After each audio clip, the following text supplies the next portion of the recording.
Janet Saunier. Jaleesa Singleton. Amy Gilbo. Hi, good afternoon. Today we're going to talk about the lovely country of Spain. Some people do not take the time to think about the other cultures in this world. Sometimes it may be hard to believe that other people do not live the way us Americans do.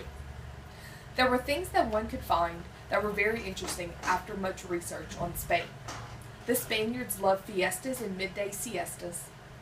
They love dressing in the latest fashion, and they enjoy anything that involves their families, whether that be meeting up at a bar for a few drinks or having a traditional dinner at home with everyone around the dining room table.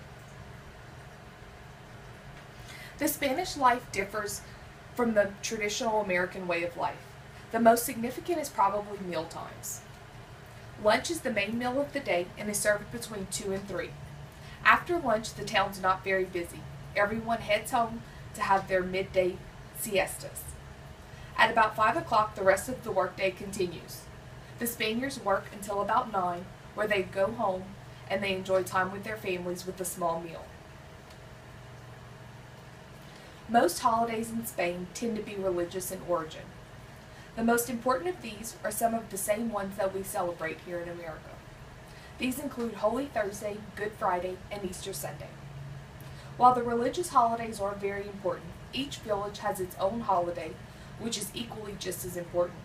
Celebrating these holidays always involves family time.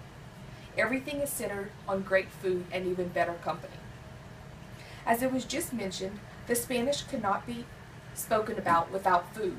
This is what brings their families together. There are many different dishes that the Spanish love, but I've chosen just to name a few of the favorites.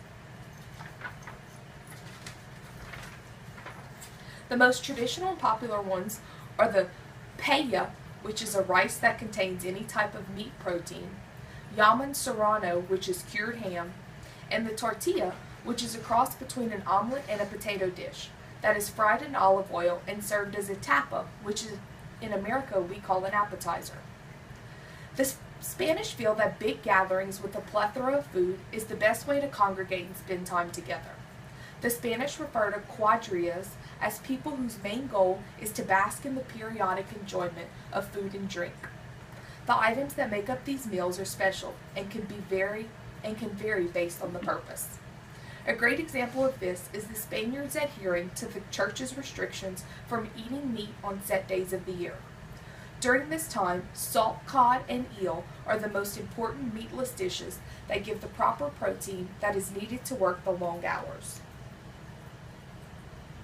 The explanation of the Spanish culture would not be complete without discussing their clothing. As stated earlier, the Spaniards' clothing is known mostly for its elegance and decoration.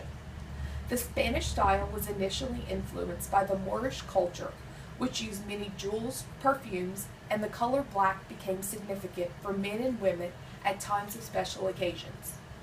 As time passed, the Spanish fashion did not evolve with the modern times, so it eventually gave way to the French dominance. Because of these trends, the Spanish fashion today is mostly modern with the exception of special dress worn for special occasions. One of the most admiring aspects of the Spanish culture is the love for family. There are very few things, if any, that come before family. This is the only way to live according to them. Most families reside together, and if not, the rest of the family is not far away. The Spanish gather once a week with immediate and extended family to exchange stories and, of course, gather around the dining room table. Most of the Spanish live in households that contain a set of parents and unmarried children. It remains this way until the children marry and move out and start the same life that was instilled since childhood. The government assists in many of the same ways that it does here. If there is a child who needs special attention, the mother can stay home and the government will send money in order to cover the child's expenses. The Spanish may not live in luxury apartments, but it doesn't matter where the house is at the end of the day as long as they are together. There are a few jobs here and there in the Spanish community, but for the most part the majority of work comes from the hotel, restaurant, and other services that deal with tourism. The pay may not be much, but it is enough to aid in what is needed for the family. If the current job appears as though it's not providing enough income, the family will seek out another job to supplement, to tie up the loose ends. Family is the most important value that the Spanish try to teach their children. In the eyes of the parents, if the children have learned to be loyal and hardworking, then success has been reached. One huge thing that stayed in thought after research was the male of the family did not have a problem staying home if this is what had to be done. This did not make the male feel any less of a man because he was not the breadwinner.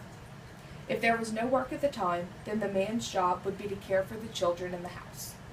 If these roles were reversed, it would be interesting to see how modern-day America would react.